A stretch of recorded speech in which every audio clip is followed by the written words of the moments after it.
VR and AR, these tools, these mediums are so different. Are you trying to convey an emotion? Are you trying to convey information? What is the best way to do this? I've been in the games industry for about 10 years, and I've been in it because I like creating worlds. I like building and interacting with spaces. VR allows you to be in that space even more and opens it up to a potentially much wider audience as well. I think in the future though, AR will completely transform the way we live and the way spaces are, like physical spaces. You know, you go to your fridge, you open your fridge and it scans everything in your fridge, tells you what recipes you can cook. The applications are endless for AR. Mixed reality is really what excites me.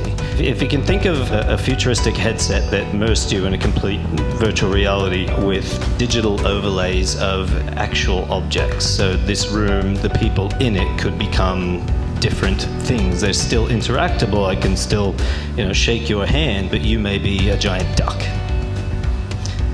That's what excites me, giant ducks. I come from a family of educators, and a lot of the frustration I hear from them is they teach to a test and the kids fall behind in some way. So to go towards how impactful interacting with these digital objects, be it in VR or AR, in terms of learning, that's really exciting.